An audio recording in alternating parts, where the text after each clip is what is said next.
ये वाकया उस साल का है जब आसमान ने जमीन को जवाब दिया। एक लश्कर था जिसकी ताकत देखकर दिल कांप जाते थे।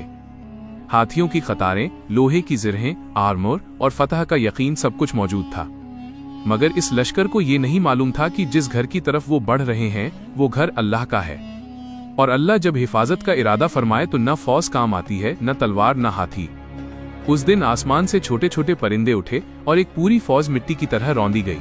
कुरान करीम ने सूरह अल-फील में इस वाक़ये को अब्दी हमेशा के लिए बना दिया ताकि क़यामत तक आने वाली नस्लें जाने कि अल्लाह के घर को कोई मिटा नहीं सकता।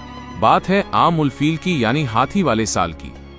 ये वही साल है जिसमें नबी आखिरुज़्ज़मा हज़रत मुहम्मद वल्लल्लाहु अलैहि वसल्लम की विलादत बा सादत पैदाइश हुई। मगर इस साल का आगाज एक हौलनाक खतरे के साथ हुआ। यमन पर उस वक्त अब्रहा अल अशरम हुकूमत करता था, जो हबशी बादशाह नजाशी की तरफ से गवर्नर था। अब्रहा एक इंतहाई ताकतवर, मगरूर, घमंडी और जालिम हुक्मरान था। उसने यमन में एक अजीम उस शान गिरजाघर तामीर करवाया जिसे अल कुल्लैस कहा जाता था। तारीख तबरी के मुताबिक अब्रहा चाहता था कि अरब के लोग खाना काबा की जियारत छोड़कर उसके गिरजे की तरफ आएं। मगर अरब इस बात को कभी कबूल नहीं कर सकते थे। कहा जाता है कि कबीला किनाना के एक शख्स ने गुस्से में आकर उस गिरजे को नापाक कर दिया। जब ये खबर अब्रहा को मिली तो उसका खून खौल उठा। उसने कसम खाई, मैं खाना काबा को मिट्टी में मिला दूंगा। अब्रहा ने एक ऐसा लश्कर तैयार किया जो अरब ने इससे पहले कभी नहीं देखा था। सीरत इब्ने हिशाम के मुताबिक इस लश्कर में 13 हाथी थे और बाज रिवायतों में 9 से लेकर 12 तक का जिक्र मिलता है। सबसे आगे था महमूद, एक अजीम हाथी जो अब्रहा की ताकत की अलामत निशानी था। हजारों सिपाही, घोड़े, ऊंट और हाथियों की दहाड़ के साथ ये लश्कर मक्का की तरफ बढ़ने लगा। जहां से भी गुजरता खौफ और दहशत फैल जाती। रास्ते में जो कबीले मज़ाहमत विरोध की कोशिश करते उन्हें कुचल दिया जाता। जब अब्रहा के लश्कर ने मक्का के करीब पड़ाव डाला तो उन्होंने कुरैश के ऊंट लूट लिए। इनमें 200 ऊंट हजरत अब्दुल मुत्तलिब के भी थे, जो नबी करीम सल्लल्लाहु अलैहि वसल्लम के दादा और मक्का के सरदार थे। अब्रहा ने अब्दुल मुत्तलिब को बुलाया।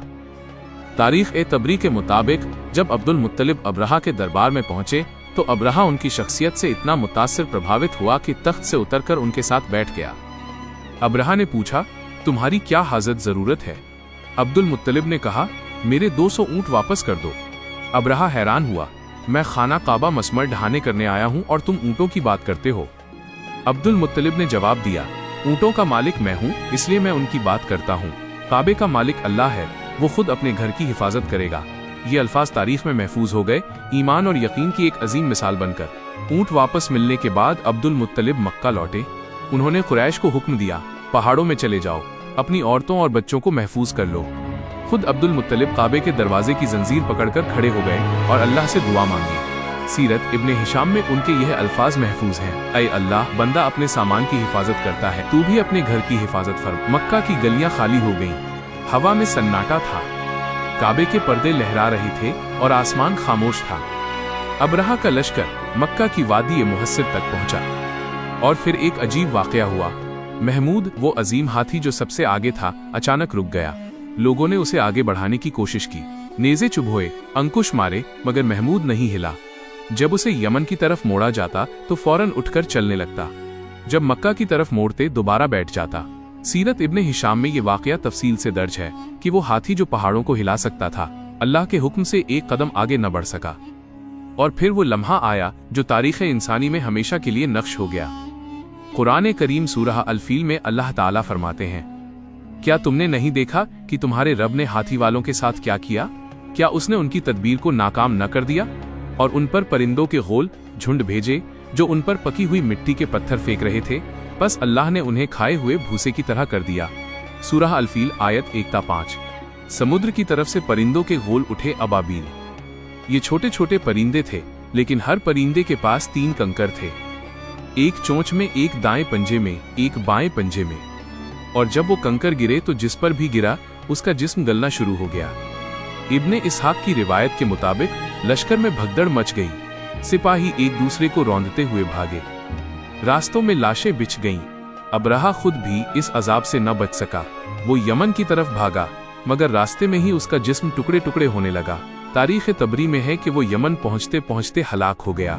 एक पूरी फौज जो दुनिया की ताकतवर तरीन फौजों में से थी, छोटे परिंदों के हाथों तबाह हो गई। ये अल्लाह का फैसला था और अल्लाह का फैसला कोई नहीं रोक सकता।